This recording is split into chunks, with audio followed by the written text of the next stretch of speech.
Welcome back, everybody. Today, I'm going to teach you how to change the video block ratio in Squarespace. This is a useful customization when you want your embedded videos to display in a different aspect ratio than the default settings, giving you more control over how your content looks on your site. First, you'll need to head over to squarespace.com and log into your account. Once you're signed in, you'll land on your homepage where you can see all your websites. Simply find and click on the website you want to edit. This will open up the editing interface for that particular site. After that, look to the left side of your screen and click on Website. Under this option, you'll see pages listed, so go ahead and click on that too. This takes you into the main structure of your site where you can manage all your content and settings. Now, here's something important to understand up front. Squarespace doesn't actually provide a built-in setting to change a video block's aspect ratio through the standard editor. Instead, you'll need to use custom CSS, which is the correct and only reliable method to achieve this customization. Don't worry though, it's straightforward once you know where to go.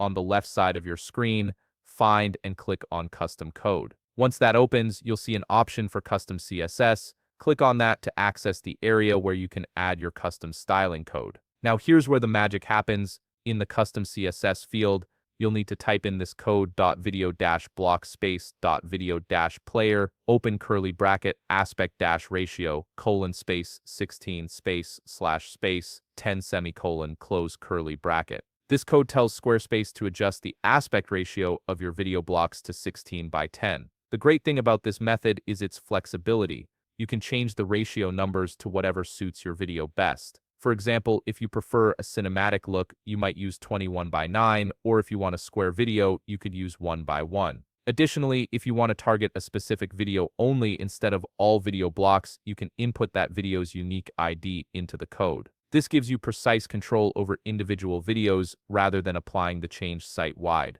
Once you've entered your desired code and ratio, the changes should apply to your video blocks. You've now successfully customized the video aspect ratio on your Squarespace site using custom CSS, giving your videos exactly the dimensions you want. If you found this video helpful, please leave a like, subscribe, and see you in the next video.